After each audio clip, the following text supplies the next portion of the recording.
Hello there, I'm Gabriel Kelly, one of the team here at Hillsong Church, and thank you for joining us for New Song Cafe on worshiptogether.com.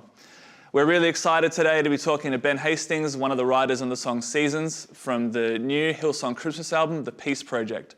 It's great to also have Nigel and Autumn here with us today. Guys, nice to see you. And you too. Nice to see you Thank you for coming along. No, you all look fantastic. Benny, I love this song that you and the guys have written. I feel like even the arrangement that you've kind of brought for us today is really lovely, and I think it's a really special song. Can you tell us a little bit about how it came about? Yeah, absolutely.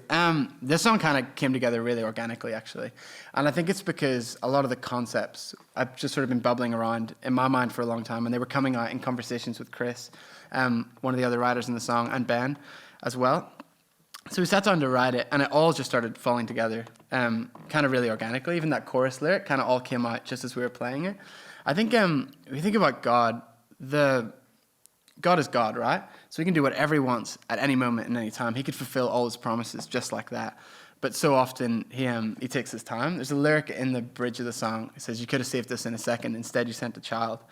I think Jesus is the perfect example of that. How God is so okay with playing the long game, like sending a baby in order to fulfill a plan that would initiate 30-something years later and then roll out even to today. And yeah, there's so much in that. I think so as well. Yeah. You already highlighted, lyrically, I feel like it's really, really well thought out, really well developed themes, which I think you guys have done a great job on. One of my favorite lines is the one that mentions from seed to sequoia. Yeah. Can you tell us a little bit about that quickly? Yeah, that's actually so crazy how that came about. So sequoias, I don't even know where I learned the word. I think we did a family trip to Yosemite a few years back, and they have these beautiful big giant sequoias, like the biggest trees I think the biggest trees in the world, and they live up to 3,000 years old, which is crazy. Like some of those trees were kicking about when Jesus was here. But anyway, we were writing out the back of conference in this writing room, and this line kind of landed, and we were so pumped at the time. I was like, this is the best thing that's ever happened. And one of our creative directors, Josh Benet, walked in the room. He was like, "Oh, I'm sorry, guys." And we were like, "No, come in. You got to hear this." And so we threw this line at him, and we kind of told him the song that we were writing, and he was like, "Oh, let me show you something." So he pulled out this big manuscript, and he'd been working on a TV episode for the channel for Robert. Robert's our teaching pastor, obviously, here at church, and the whole episode was on this idea of winter and process and God in the waiting. And we were like, "Oh, it's so cool." And so to kind of add to that, Chris was talking to Robert later on that day, and he said, we have this song, it's really cool, we're kind of on the same spiritual page. Like I never thought that would ever happen with Robert. And he said, and he starts telling him about this sequoia line. And Robert's like, "Oh, that's amazing," because my whole episode is actually about sequoia trees and how the seed, like apparently with sequoia trees, the seed needs the harshness of winter to flourish into everything it becomes. And so in that moment, I was like, "Oh, okay, this has to stick," and this really feels like something God wants to share with people. So yeah, it's really, really cool. That's actually a really cool story. Yeah. I think a lot of times with Christmas albums and projects, they can kind of feel like they're performances or whatever else, but it feels like this song would really fit naturally in a worship service. Yeah. What kind of role do you see it fulfilling, like on a Sunday in a church, for example? Yeah, that's a really good thing to think about, because I think it's not necessarily your conventional song. The chord structure moves a little differently than normal. It's quite, like lyrically, it's got concepts like sequoia trees, things you're not necessarily used to hearing. But I think if you utilized it well as like a song 3, I think a few, like a good song at the top to kind of get everyone engaged, either a praise song or something like This Is Amazing Grace, something like Up that'll get you in. And then, again, like a strong song 2. And then I would place it as a song 3, almost like a bit of a moment, and let it be a moment for a little bit. And then hopefully the bridge kind of picks it back up, grabs everyone's attention. And then I think finishing with a strong song. Benny, it's really interesting to me you mentioned the chord structure of that song. It's like there's a lot of material to kind of cover there.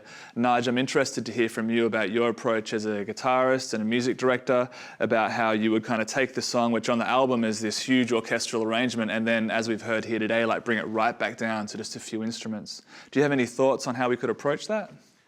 Yeah, cool. Well, in this setting, as you see, there's about 6 instruments or so, and on the album, it's fully produced with many different layers, and here it's quite stripped back. So I guess it's about building dynamics and journeying the song well. So with the acoustic guitar, well, firstly, the song's originally in the key of C, and today we do it in A.